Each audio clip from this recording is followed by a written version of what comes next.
सच्ची मानिए, यदि आप चाहेंगे नाम जप से तो रोग को मिटा देंगे, चाहेंगे तो। पूरे धन्वंतरी जी ने आयुर्वेद का शोध करके देखा तो जो औषधियों में शक्ति पाई गई उससे लाखों गुना बढ़ करके रोग मिटाने की शक्ति भगवान के नाम में पाई गई। जैसे किसी वैज्ञानिक कैंसर के विशेषज्ञ जब उन्होंने सरकार की बात सुनी कि दतून करते हैं ऐसे, तो उन्होंने कहा इसका विज्ञान सपोर्ट नहीं करता है, क्योंकि विज्ञान प्राकृतिक बुद्धि का सपोर्ट करता है। भजन बल से वो किसी के रोग नष्ट नहीं करते थे, बहुत दैन्यता से वो रोग, तो दया आ गई, करुणा आ गई, उस रोग को अपने ऊपर ले लिया और उसके रोग की निवृत्ति कर दी। जैसे भाई जी को करुणा आई, राधा बाबा के रोग को अपने ऊपर ले लिया, उनको रोग की निवृत्ति कर दी। ऐसे महापुरुष जन कर नाम से वो अपने रोग नहीं मिटा सकते थे क्या? अपना पैर कटवा लिया, अपना नहीं करते, क्योंकि लिया है उन्होंने स्वीकार। यही तो संत महापुरुषों की महिमा गाई गई है कि वो दूसरों के लिए अपने कष्टों को बढ़ा देते हैं और उनको पता नहीं है, उनको पता भी नहीं चल। राधा बाबा को तो श्री कृष्ण चंद्र जी ने कहा कि जो भाई जी महीनों से अस्पताल में पड़े, ठीक नहीं हो रहे, वो आपका प्रारब्ध भोग रहे। तब बाबा जाकर के बोले भाई जी ने क्यों व्यर्थ की बात कर। जब उन्होंने कहा नहीं श्री कृष्ण ने कहा है, तो उनका बाबा हमें कोई फर्क नहीं पड़ता, लेकिन आपको फर्क पड़ जाता, इसलिए हमने प्रारब्ध को आपके स्वयं ले लिया है। नाम जप से अच्युतानंद गोविंद नामोच्चारण भी सजात नश्यन्ति सकला रोगा सत्यम सत्यम वदाम्यहम। अब आप एक प्रसंग पर ध्यान दीजिए। महाप्रभु चैतन्य देव के जब तीर्थयाटन में महाप्रभु चैतन्य देव विचरण कर रहे थे तो एक नगर में गए, जहां जाते थे हजारों लाखों लोग उनके दर्शन के लिए दौड़ पड़ते थे। महाप्रभु साक्षात प्रेम मूर्ति, और भगवान करुणा करके ऐसे रूपों में आते हैं जगत मंगल करने के लिए। हरि बोल, तो पूरा समुदाय भावावेश में हो जाता, हरि बोल, मोर प्राणनाथ कृष्ण, अशुभ प्रवाह, तो सब विकल हो जाते हैं। जैसे भरत जी चित्रकूट में सिया राम, तो पूरा चित्रकूट मानो सिया राम में हो गया। उस नगर के लोग परमानंद का लाभ लिए महाप्रभु चैतन्य देव चल दिए। तो एक वासुदेव कुष्ठी थे जिनके गलित कुष्ठ शरीर में था, वो चल नहीं सकते थे, तो घुटनों के बले से रगड़ रगड़ करके वहां आए। जब वहां आए तो भीड़ लगभग जा रही थी, तो उनका कहाँ गए वो सन्यासी महापुरुष जिनके सब दर्शन करने आ रहे थे, मैं नीच भी दर्शन करने आया, कहाँ गए? बोले वो तो चले गए। बहुत विकल हुए, रो पड़े कि वैसे ही दुर्दशा भोग रहा हूं, एक बार नाम सुना था, दर्शन पाने के लिए आया, वो तो चले गए, हाय अब कैसे, मैं चल भी नहीं सकता, दौड़ भी नहीं सकता। इतनी विकलता कि महाप्रभु एकदम खड़े हुए और दौड़ पड़े वापस और लौट करके आए। ओ जेव देखा सामने गौर वरण गौरांग महाप्रभु, चिल्ला कर रो पड़े, अरे करुणा में प्रभु। बोले सिर्फ आपके लिए आया हूं, सिर्फ आप। अब आप देखिए महाप्रभु ने पकड़ कर खड़ा किया, वो रो रहा, छुओ मत, मेरे शरीर में पीप है, दुर्गंध है प्रभु, मैं नीच हूं, छूने लायक नहीं। प्रभु ने खड़ा किया और ऐसे जीव ही गले से लगाया, वो तो चीख पड़ा, प्रभु आपके इस परम पावन देह के स्पर्श लायक ये दे नहीं, नाथ आपके शरीर में पीप लग जाएगी। महाप्रभु ने बिल्कुल नहीं सुना और ऐसे गले से लगाया और कहा तुम्हारे स्पर्श से श्री कृष्ण के आलिंगन का सुख मिल रहा है। जे भी आंख खोलकर वासुदेव कुष्ठी ने देखा तो कहीं कोई कुष्ठ नहीं। वैज्ञानिक मानेंगे इसे, आप चैतन्य चरित्र में पढ़ लीजिए, जे भी महाप्रभु चैतन्य देव ने आलिंगन किया एक भी कुष्ठ का दाग नहीं रह गया। क्या हुआ? कृष्ण नाम का प्रभाव।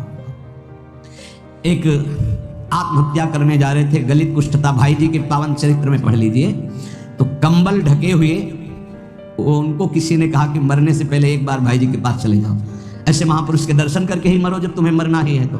पर एक बार उनका उद्देश्य था कि भाई जी के पास जाएगा तो इसका विचार बदल जाएगा, आत्महत्या का जो है ये विचार नहीं रहेगा। भाई जी ऑफिस में थे, किसी ने कहा कोई बहुत अपने शरीर को ढके हुए केवल आंख दिखाई दे रही और रो रहा है, कह रहा है एक बार भाई जी के दर्शन करा लो। भाई जी तत्काल भावावेश में हो गए और बुलाया, हाँ क्या सेवा करे, क्या बात, आप क्यों रो रहे हैं? उन्होंने कहा कि प्रभु मैं बहुत पापी और नीच हूं।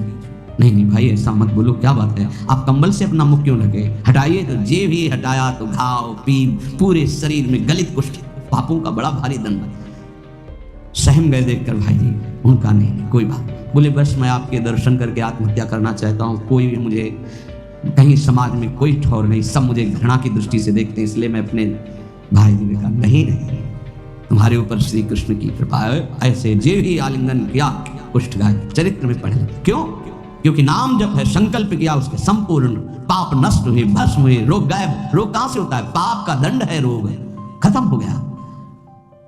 न शाम्ब व्याधिजम दुखम हेयम नान्यौषधैरपि हरिनाम औषधम पीत्वा व्याधिस्त्याज्यो न संशयः।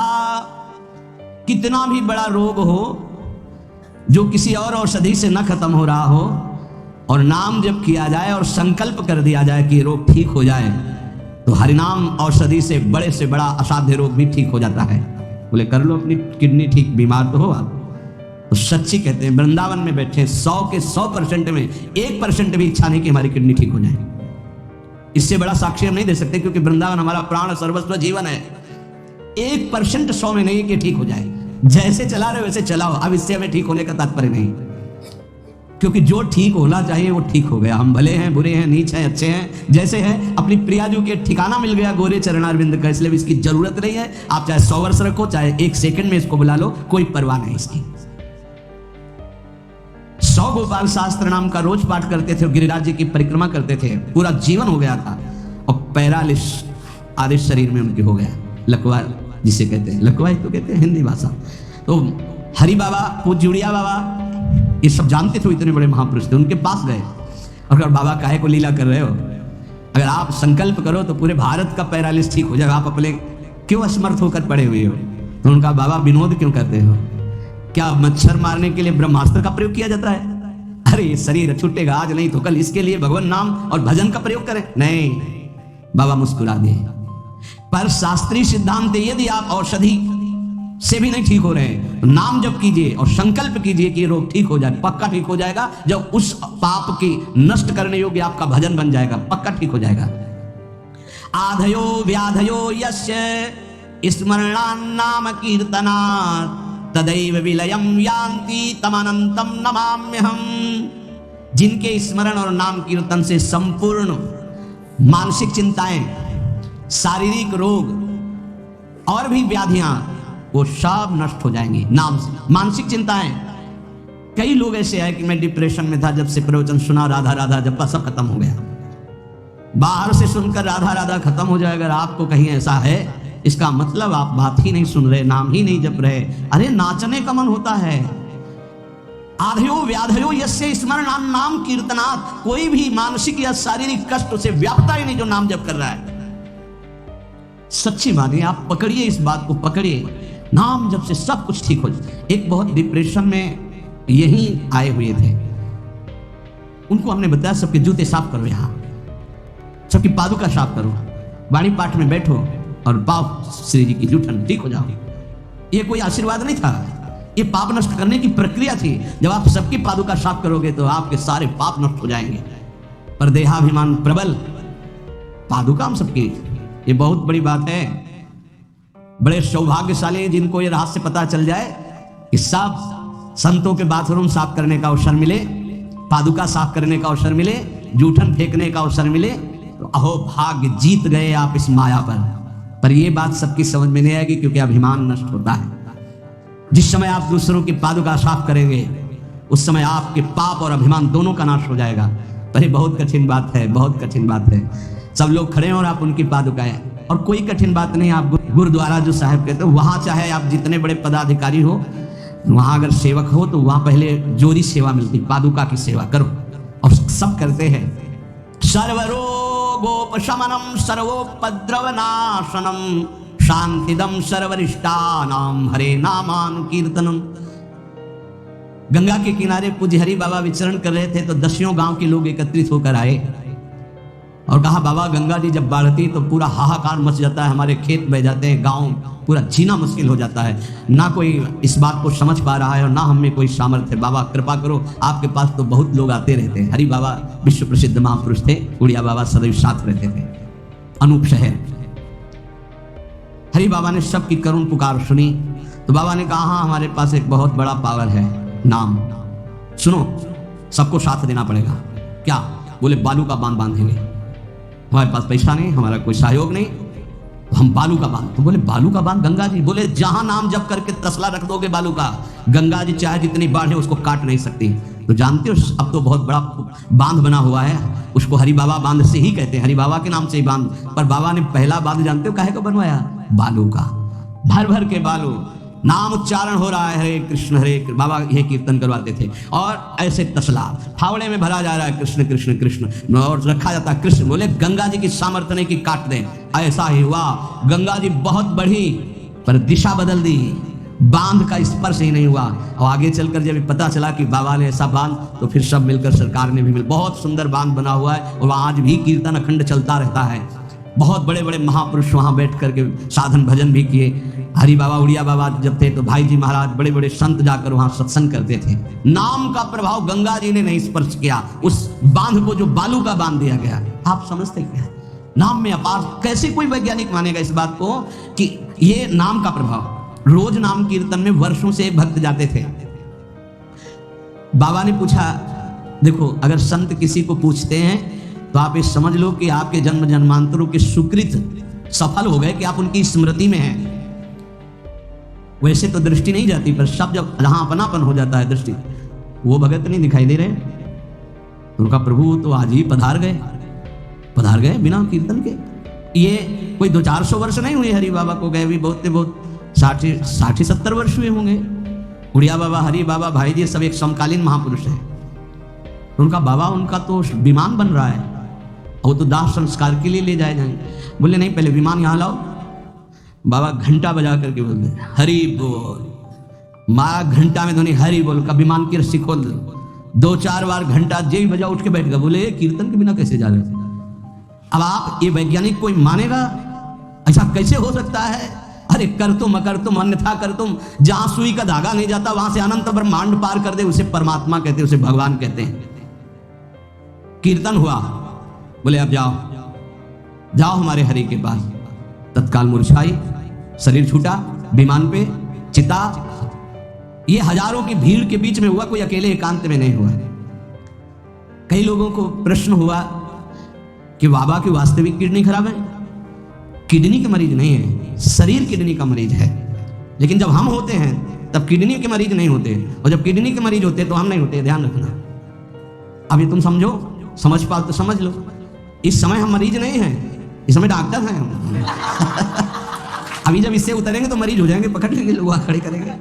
ऐसे बैठे रहना, चलता रहेगा। ये केवल राधा नाम का प्रभाव समझो। ये केवल राधा प्रताप है, श्री जी का प्रताप है, ये नाम प्रताप है। जब साधु नहीं रहता ना तो उसकी जीवनी में लिखा जाता है, तो बोले अच्छा ऐसा था। और जब सामने है तब समझ में नहीं आता, माया समझने नहीं देती। यही माया का है कि जब तक श्री कृष्ण चंद्रजू अपने परिकर में रहे द्वारिकापुरी में, तो जल्दी कोई जान ही नहीं पाया कि ये द्वारिकाधीश बने हुए अनंत ब्रह्मांडों के स्वामी हैं। पक्का ऐसे भगवान और भक्तों की लीलाएं होती हैं। सच्ची कह रहा हूं, ये हमारी कोई महिमा नहीं, राधा प्रताप है कि कैसी भी परिस्थिति हो, ये जस गवाना ये उनके प्रताप से। कौन सा ऐसा सर्व रोगापशमनम सर्वोपद्रव नाशनम शांति प्रदम सर्वरिष्टानाम हरे नामानुकीर्तनम। कोई भी अरिष्ट ग्रह नक्षत्र भूत प्रेत, लोग कहते हैं हमारे घरों में बाहरी चक्कर है, 1 घंटा का नाम कीर्तन करवाओ, कोई चक्कर रह जाए तो बताना। नाम कीर्तन नहीं करवाओगे, पक्का हमें पता है। इसमें श्रद्धा हो सकती है तुम्हारी कि ले जाओ ये गाड़ देना घर में, लेकिन नाम कीर्तन जो लोक परलोक सर्व पाप का नाश करने वाला, नाम संकीर्तनम जैसे सर्व पाप प्रणाशनम। जहां तक नाम कीर्तन जाएगा वहां तक सबका मंगल होगा। मीरा जी को एक भूतिया घर में रखा गया कि अब ऐसे नहीं मरी तो यहां तो भूत ही मार डालेंगे। मीरा जी ने गिरधर को विराजमान करके जे भी धूप आरती की, धूप की गंध जितने भूतों को लगी सब परम पद के अधिकारी बन गए, सब परम पद के अधिकारी। क्या भगवत आराधना, कौन सा ऐसा अरिष्ट है जिसका नाश ना हो जाए, लेकिन कोई समझते नहीं। राधा राधा राधा नाम के बल से, भगवत चिंतन के बल से सब कुछ ठीक हो जाता है। सच्ची कह रहे, सब कुछ ठीक हो जाता है। संकीर्तमानो भगवान अनंत। एक बार जो हमारे सन्यासी गुरुदेव भगवान थे, बिल्कुल साधारण बात, गांव के लोग, महाराज जी हमारी भैंस बहुत बीमार है, वो मर गई तो हम गरीब आदमी मर ही जाएंगे, क्योंकि उसी के दूध से परिवार चलता है। हम छोटे थे, गुरुजी के पास नीचे बैठे थे, गुरुजी तखत में। अरे भैया हम तो कोई पशु के डॉक्टर थोड़ी है। कहा स्वामी जी हमें पता है, आप कर सकते हो। एक अपनापन होता है। वैसे नारियल का कमंडल रखा था, नारायण नारायण नारायण कटोरी में डाला और कहा लो भैंस को पिला देना। अरे भैंस ठीक हो गई। अब जितने भैंस हो गाय के सब वहां भीड़ लगने लगी। गुरुजी ने कहा भैया पशु के डॉक्टर थोड़ी, वो बेचारा गरीब आदमी था, ऐसा कह रहा। संकल्प कर ले और संत कह दे तो क्या नहीं हो सकता, क्या नहीं हो सकता। जाओ तुम्हारा मंगल हो जाए। तो उनके पास भजन है, उसके बल से मंगल हो जाता है। ऐसा थोड़ी कि वो कोई सिद्धि जानते हैं कि तुम्हारा रोग नष्ट कर देंगे, जाओ तुम्हारा मंगल हो जाए। उनके पास नाम बल है, उससे हो जाता है। जब अनंत महिमाशाली भगवान का नाम जब किया जाता है तो नाम चित्त का मार्जन करके, जैसे सूर्य उदय होता है तो अंधकार नष्ट हो जाता है, ऐसे हृदय में ज्ञान प्रकाशित कर देता है। इतना ही को पाप नष्ट कर देता है, विघ्न नष्ट कर देता है, विशुद्ध ज्ञान प्रकाशित कर देता है। नातः परम कर्मा निबंध कृंतनम मुमुक्षताम तीर्थ पदानुकीर्तनात् नायत पुनः कर्म सुसज्जते मनो रजस्तमोभ्याम कलिलम तथोन्यथा। एक बड़ा रहस्य की बात इसमें कह रहे, जो हमारा प्रारब्ध भोग है ना, नाम से इसको 1 मिनट में मिटाया जा सकता है, किसी के भी, अपने या दूसरे के। लेकिन हम बहुत बड़ा प्रारब्ध मिटा रहे हैं। अनंत जन्मों के कर्म संस्कार जो हमें बार बार जन्म मरण के चक्र में फंसाते हैं, आखिरी जन्म होना है, इसलिए इस शरीर के प्रारब्ध तो सह लेते हैं और आगे के जितने पीछे के जितने सबको भस्म करके भगवत प्राप्ति कर लेते हैं। इस रहस्य के कारण बड़े बड़े संत अपने शरीर के प्रारब्ध को नहीं मिटाते हैं। यद्यपि सामर्थ्य उनमें है, ऐसा नहीं कि वो नहीं मिटा सकते, बड़ी सामर्थ्य है। कैसी कैसी सामर्थ्य भाई जी महाराज के चरित्र में पढ़ करके आप देखो, अभी कोई बहुत वर्ष थोड़ी हो गए भाई जी को अंतर ध्यान में, कैसी कैसी सामर्थ्य सिद्ध महापुरुषों में हुई है नाम के बल से। लेकिन उनके शरीर में, जिस दिन बाबा का शरीर पूरा होना था, अंतिम समय था, सुबह उठे, ऐसे सत्संग हाल में आए और कहा आज तो स्मशान होगा। किसी को समझ में नहीं आ रहा था, बोले आज स्मशान होगा, किसी को समझ नहीं, अपने आप बैठ गए। जो भागवती कथा कह रहे थे आनंद चैतन्य ब्रह्मचारी, उनसे कहा कि आप रुको, और 2 श्लोकों की व्याख्या की। यद्यपि आत्मा का जन्म मरण नहीं होता, जन्म है विनाशी है। दूसरा, जिसका जन्म होता है उसका मरण निश्चित होता है, इस शरीर का व्याख्या की। पद्मासन लगा के बैठ गए, कहा शुरू करो। किसी को कुछ समझ में नहीं आ रहा। 5 मिनट बाद ही घटना घटती है। आश्रम में ही रहने वाला ठाकुरदास या भगवान दास, जो भी उसका नाम हो, ऐसे नाम था, वो आया और कहा मोर पंख नहीं तुम ही। वो गया और गड़ासा लेकर, जिससे चारा काटा जाता है, 6-6 इंच के घाव बाबा के हो गए। इतनी रफ्तार से मारा कि पूरी सभा लगी थी। पार्षदों को तो कुछ होश ही नहीं कि हो क्या रहा। सामने एक बुढ़िया माई बैठी थी, वो दौड़ गई और ऐसे पकड़, बुढ़िया माई उसको ऐसे पकड़ लिया। तब पकड़ते पकड़ते भी 5-6 गड़ा से बाबा के फव्वारे खून के से आखिरी बाबा के मुख से निकला, ओ शांत। हृदय विदीर्ण हो गया कि अरे ये क्या लीला है, क्या वो जान नहीं रहे थे कि ये होने वाला है। पूज्य स्वामी श्री मगनानंद सरस्वती जी महाराज, हमने बताया है, सुबह बैठे और क्या सुनो, जैसे शरीर हमारा छूटे ना, एक ऐसा बॉक्स जैसा बनाना और उसमें पधराते समय सोचना कि भगवान विष्णु अपनी शेषशैया पर शयन करने जा रहे हैं और गंगा में प्रवाहित कर देना। अच्छा भाई, तो तुम लोगों में कौन कौन हमारे साथ चलेगा? अपने शिष्यों से कहा। तो सबसे बड़े शिष्य शिवानंद स्वामी थे। तो उनका सरकार जहां आप हो, हम बोले नहीं, तुम विज्ञ हो, समस्त हमारा आंतरिक ज्ञान तुम्हें प्राप्त हो चुका है, तुम जन समुदाय को ज्ञान प्रदान करोगे। और कौन कौन चलेगा? तो 10 लोगों ने कहा कि आपके साथ ही हम चलेंगे। ये किसी को पता नहीं था कि आज ही घटना घटने वाली है। ठीक है। ठीक 2 बजे बाबा सरकार लघु शंका के लिए निकलते थे, आसन से हटकर, फिर आसन में बैठ जाते थे। जेवी लघु शंका के निकले तो एक बावरा आदमी जो वहीं आश्रम में ही आकर के टिका था, सबको लगता था ये कुछ खतरा पैदा करेगा। वो गांजा पीता था, कुल्हाड़ रखता था साथ। बाबा सरकार रोज अपने भोग से दूध उसे पिलाते थे। जेवी लघु शंका को निकले 8-10 कुल्हाड़, ऐसे महापुरुष के जो अस्तिमात्र हो रहे शरीरा योग के पुंज एक ही समय में कई जगह पाए गए। ऐसे सिद्ध महापुरुष मगनानंद सरस्वती जी महाराज एक ही समय में कई जगह पाए गए। बाबा सरकार को लहू लुहान हो गया। आए उस स्थिति में सब अधकटे अंग सिद्धासन में बैठ गए। वो पीछे आया और जिन 10 लोगों ने कहा था साथ चलेंगे, सबको मार के, और जिन लोगों को बाबा सरकार ने कहा था नहीं, एक भी खरोच उनके शरीर में नहीं आई और भाग गया। मानो काल ही ऐसे, उनको पता था। ऐसा नहीं कि भजनानंदी महापुरुषों को पता नहीं होता कि अब क्या होने वाला है, पर वो भगवान के रहस्य को वैसे ही रखते हैं जैसा भगवान चाहते हैं। क्या पूरे जीवन भर महान तप, परिणाम अंत में तो ये परिणाम थोड़ी है। भगवान करुणा निधान बड़ी प्रसन्न मुद्रा में पीपल के नीचे, बहेलिये ने देखा श्री चरण का तलवा तो ऐसा उसको भ्रम हुआ कि हिरण का मुख, माला तान के बाण भगवान के चरणों में। जो ही नजदीक गया देखा द्वारिकाधीश भगवान कांप गया। भगवान ने कहा मम इच्छा कह दीन दया। तुरंत दिव्य विमान आया और उससे कहा इसका फल है कि तुम परम पद में जाओ। और भगवान अंतर्धान हो रहे, निमित्त बनाकर वो सशरीर भगवान अंतर्धान। भजन करने से इसका कोई लेना देना नहीं रहता कि शरीर को रोग है, कि शरीर कैसे छूटता है। इतने महामहिम बक्सर वाले पूज्य मामा जी महाराज, अद्भुत संत, जिनको मामा जी ही इसलिए कहा जाता था कि जानकी जी पर दृढ़ भाव था, मेरी बहन है, मेरे बहनोई राम जी हैं। शायद इनमें से किसी लोगों ने दर्शन किए, बहुत ही करुणामूर्ति। अगर कोई वैष्णव झुकता है तो लाठी रख करके प्रणाम करें। हमने काशी में और यहाँ वृंदावन में भी दर्शन, बड़ी सभा में सर्वश्रेष्ठ सम्मान दिया जा रहा था, और जब उनको बोलने को हुआ तो उन्होंने कहा माँ अपने गोद पर बेटे को बैठा लेती तो ये कोई सम्मान बेटे का नहीं होता है, ये माँ का दुलार होता है। ऐसे आप सब महापुरुषों ने ऐसी वाणी, ऐसी दैन्यता, और शरीर कैसे पूरा हो जाते। जा रहे थे भगवत कथामृत पान कराने, गाड़ी का ऐसे राधा अंतिम शब्द था जो पास थे, राधा बरसाने से दर्शन करके गए थे, राधा किस हेतु से कैसे जाते हैं इसका निमित्त नहीं, कहां जाते हैं ये बात है। श्री जी के पास गए। नाम सब साधनाओं की त्रुटि को पूरी कर देता है। इसलिए कल शाम के बहुत आर्त भाव से कह रहे थे कि 10 मिनट घर में कीर्तन कर लिया करो, आपके कमरे का वातावरण भागवती हो जाएगा यदि आप कीर्तन कर लेंगे। पर सुन लीजिए हमारी बात, माइक से कह रहे हैं तो भी नहीं सुनाई दे रहा है, नहीं सुनाई दे रहा है, इसका मतलब आप कर नहीं रहे। अगर करते हैं तो सुन रहे हैं आप। 10 मिनट आप चाहे गृहस्थ हो चाहे विरक्त हो, 10 मिनट कीर्तन कर लीजिए, आपकी कुटिया का वातावरण भागवतिक हो जाएगा, कोई आपको मानसिक विघ्न नहीं होगा। 10 मिनट कीर्तन कीजिए, अगर आप मान ले तो निर्विघ्न आपका समय जाने लगेगा। 24 घंटे में एक बार आपकी कुटिया में ताली या मंजीरा बजना चाहिए और जोर से नाम होना चाहिए, राधा राधा या राधा वल्लभ श्री हरिवन, या जो और अन्य उपासना वाले हैं अपने उपास्य देव का नाम कीर्तन। जिस कुटिया में रोज नाम कीर्तन होता है उस कुटिया में कोई भी किसी अन्य के परमाणु हमें विक्षेप नहीं डाल सकते। ये रहस्य की बात है, पर कैसे मानोगे? तुम्हारा मन तुम्हारे ऊपर शासन किए तो हमारी बात नहीं मानोगे। यदि हमारी बात से आपके ऊपर शासन कर जाए तो आज से शुरू कर दोगे। आपकी कुटिया में 10 मिनट कीर्तन की ध्वनि होनी चाहिए।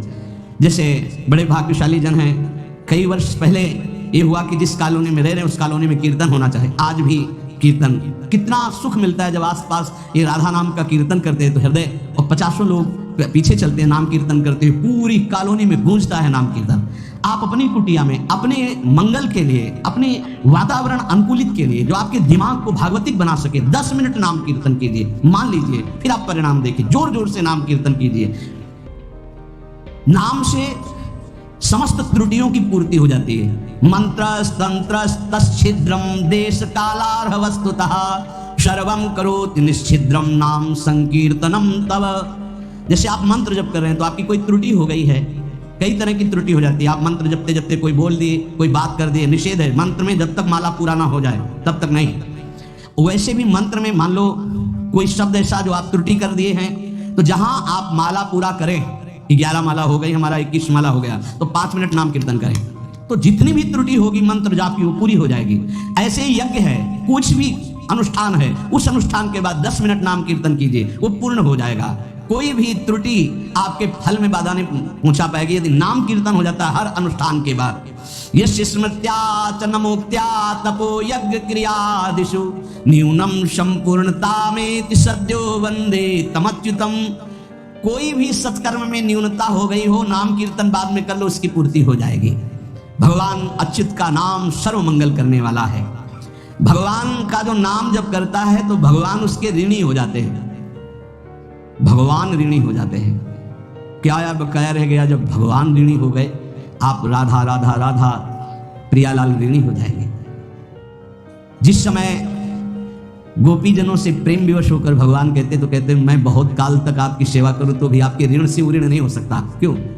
क्योंकि हर समय गोपी नाम जप कर रहे हैं, हर समय प्रभु का चिंतन कर रहे हैं। जीवन का परम साधन, परम लाभ है यही। गीत्वा च मम नामानि नर्तयेन् मम सन्निधौ इदं ब्रवीमि ते सत्यम कृतोहम तेन चार्जुन। ये जैसे नृत्य होता है ना, तो जो दुर्भागी है ना वो उपहास करते हैं हर वैष्णव के नृत्य को। भगवान यह कह रहे हैं गीत्वा च मम नामानि नर्तयेन् मम सन्निधौ।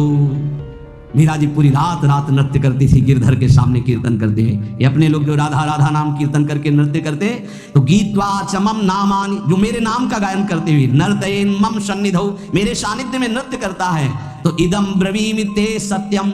वैसे भगवान के वचन सत्य होते हैं, पर यहाँ प्रमाणित कर रहे हैं मैं सत्य कहता हूं, कृतोहम तेन अर्जुन, मैं बिक जाता हूं उनके लिए। ये लो, भगवान को खरीदने का उपाय नाम कीर्तन करते हुए भगवान के सामने नृत्य करना। मैं उनका बिका हुआ दास हो जाता हूं। अच्युत भगवान, अजित भगवान कह रहे हैं, जितम तेन जितम तेनेति निश्चितम जिभ्याग्रे वर्तते यस्य हरिरित्यक्षरद्वयम। मैं उसके हाथ बिक जाता हूं, बिक जाता हूं, बिक जाता हूं, मुझे वो जीत लेता है, जीत लेता है, जीत लेता है 3 बार। किसका?